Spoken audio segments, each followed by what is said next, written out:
माध्यम से पहुंचा हूं।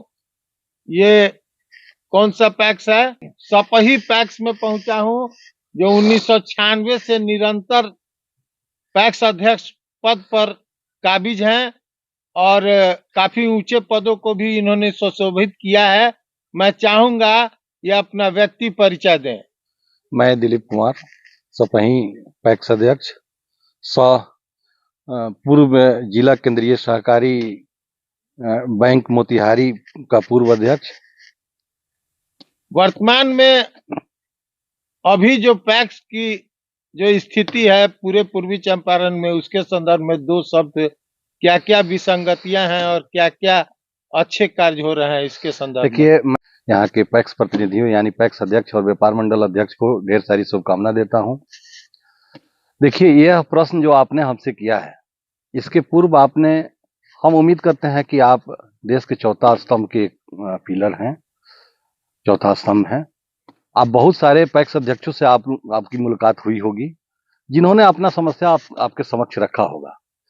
आज का जो यहाँ का पूर्वी चंपारण के जितने भी सहकारी समितियां हैं, वह बिल्कुल निराश हो पड़े हैं, समितियों के काम से उदासीन हो पड़े हैं, जिससे आम किसान को काफी नुकसान हो रहा है। इसका मूल कारण क्या है? क्या सरकार की दोहरी नीति, सेंट्रल की या स्टेट की, कौन सा दोषी है? सबसे बड़ी दोषी तो यहाँ का जिला का जो प्रबंधन है वह दोषी है। इसके लिए हम उसको दोषी साबित करेंगे, इसलिए कि मूल उद्देश्य होता है किसी भी चीज के प्रतिनिधि का जिसके बीच से चुन के आते हैं उनकी समस्या को सुनना, भली भांति अवगत होना, उसका समाधान ढूंढना और समाधान करना।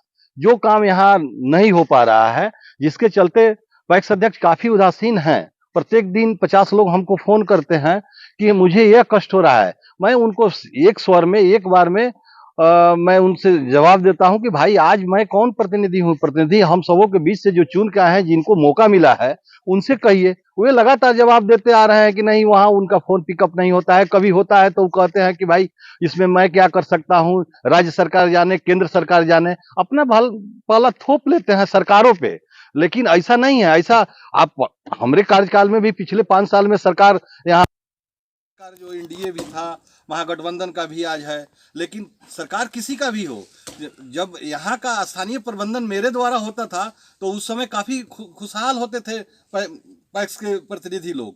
यानी उसका सीधी साधी एग्जाम्पल मैं देना चाहता हूँ कि जिस समय मैं 2018 में कुर्सी संभाला, उस समय अधिप्राप्ति, सिर्फ अधिप्राप्ति कार्य का मैं आपको एग्जाम्पल देता हूँ कि वहाँ जो है आपको 20,000 मैट्रिक टन का खरीदारी हुआ था जिस समय हम आए। प्रत्येक साल बढ़ते गया, वो हमने 2023 तक 2,51,000 मैट्रिक टन का खरीदारी करवाया। और इसके साथ साथ मैं ये भी कहता हूं कि हमारे कार्यकाल तक कोई एक समिति डिफॉल्टर भी नहीं हुआ। लेकिन आज का जो परिस्थिति है, मात्र अभी प्रबंधन चेंज हुआ, 7-8 महीना दिन हुआ, आज स्थिति यहाँ का ऐसा बना हुआ है कि 35-40 समितियाँ आपको जो अवक्रमित हो गया, सारे लोग डिफॉल्टर हो गए, सारे पर चार्ज हो। कहीं ना कहीं से तो किसान को नुकसान हो रहा है ना।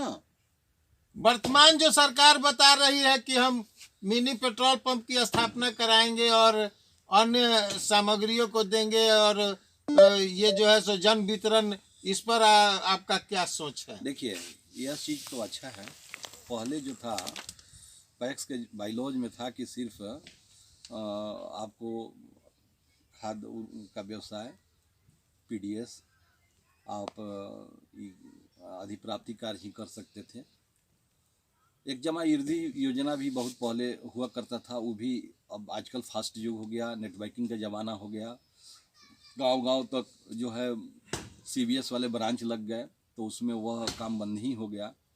तो इस परिस्थिति में सरकार ने एक आदर्श बाइलॉज का जो है स्थापना करवाया। आपको मार्च 2023 में उन्होंने मॉडल बाइलॉज बनवाया और उसको एक साथ सभी पैक्सों के साथ जो है सो लागू करवाया। सब लोग अपने कार्यकारिणी से पारित करके उसको लागू कर दिया।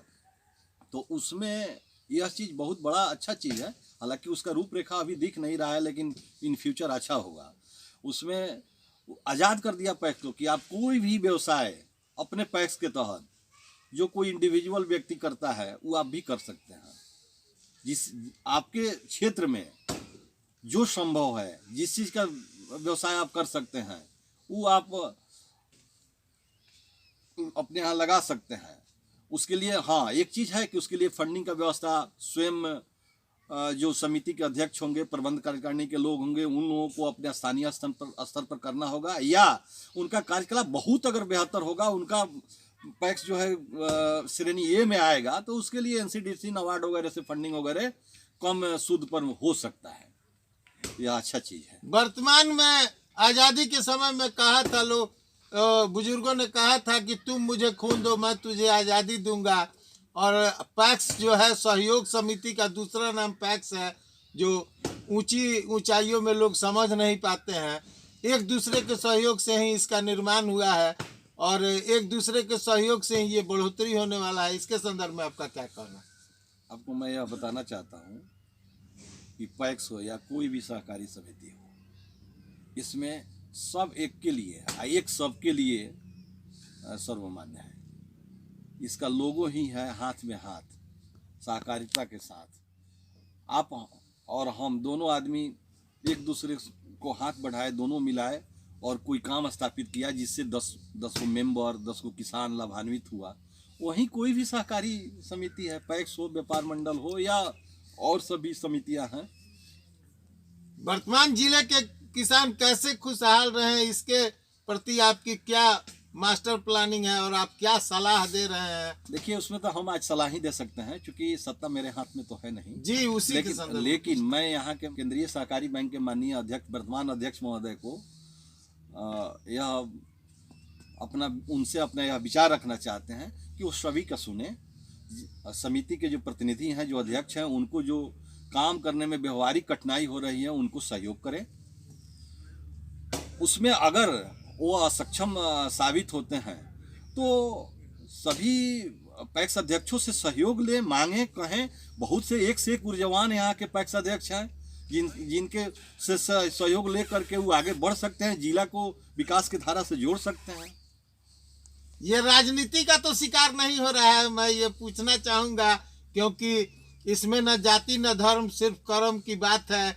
और ये जो है सो किसान किसी खास जाति का नहीं होता, और जातीय राजनीति बिहार में काफी अग्रणी भूमिका निभा रही है। इसके संदर्भ में आपका क्या कहना? मुकुल जी, सर्वप्रथम मैं आपसे यह कहना चाहता हूँ कि देखिए, प्रजातंत्र है तो राजनीति शब्द का तो प्रयोग आप करवे करते हैं, हम समझ रहे थे। देर सवेर सवाल आप हमसे पूछते, हमने किसी जाति विशेष या व्यक्ति विशेष का चर्चा नहीं किया है। इसीलिए तो सौतेलापन का शिकार किसान हो रहे हैं, ये हमारा कहना था। देखिए, सौतेलापन का सवाल नहीं है, यहाँ कार्य करने की क्षमता की बात है। कार्य जिनको मौका मिला है वो बेहतर करें। हम भी उनसे यही उम्मीद रखते हैं, यहाँ के किसानों को लाभ मिले। सरकार का बहुत बड़ी महत्वाकांक्षी योजना है धान अधिप्राप्ति, जिसमें बाजार के बिचौलिया के दाम और सरकार का समर्थन मूल्य में काफी अंतर रहता है, जिसका लाभ वे दिलावें।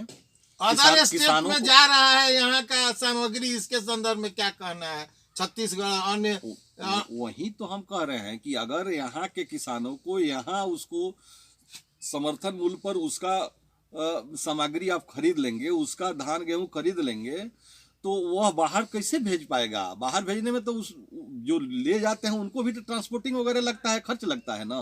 तो अगर उस रेट पर हम यहीं अगर यहाँ व्यवस्था हो जाता है, लोग अपना बेच पाएगा, तो बाहर जाने का कोई सवाल ही नहीं बनता है। कोई बेचेगा ही नहीं, कोई खरीदेगा ही नहीं, और इसी से विकास हो जाएगा, स्वतः विकास होगा। मान लीजिए किसी का अगर वही सामान 100 रुपये का सामान अगर 80 रुपया में बेच रहा है, 70 रुपया में बेच रहा है, 100 में 100 बेचेगा तो उसका नेट प्रॉफिट न बढ़ेगा। भारत सरकार एवं बिहार सरकार से क्या मांग करेंगे? सरकार दोनों का अभी जो दोनों सरकार के ऊपर हम कहेंगे कि सहकार के तरफ रुझान है, ऐसा नहीं है। सहकारिता के प्रति दोनों सरकार का रुझान है, दोनों ने कुछ न कुछ उसके प्रति सोच रखा है, लेकिन उसको धरातल पर लागू करना, अब जैसे जिला प्रबंधन पर हम अभी बोल रहे हैं, तो जिला में जो है सो वहाँ के माननीय अध्यक्ष जी को लागू करना है, वैसा ही पैक्स में मुझे यहाँ लागू करना है। तो उसके लिए हम सबको कंधा से कंधा मिला करके किसानों के हित में काम करना पड़ेगा। यानी सबका साथ सबका विकास, बिल्कुल उसी का दूसरा नाम कोऑपरेटिव है। बिल्कुल बिल्कुल वही है, ये है। इसका जिस समय स्थापना ही हुआ है उसी समय से आपका इसका लोगो ही यही दिया हुआ है, हाथ में हाथ सहकारिता के साथ। मैं आपको मिलवा रहा था दिलीप यादव जी से, जो काफी युवा काल से ही नेतृत्व संभाल रहे हैं और पैक्स अध्यक्ष के बाद अन्य पदों पर भी रहे, जिला में जिला सहकारिता विभाग के भी उच्च पद पर रहे। और इनकी एक अनोखी सोच है और ये कर्म पर ज़्यादा विश्वास रखते हैं। ये एक अच्छे किसान भी हैं और आज भी किसानों के प्रति इनका दर्द रहता है कि किसानों की तरक्की हो,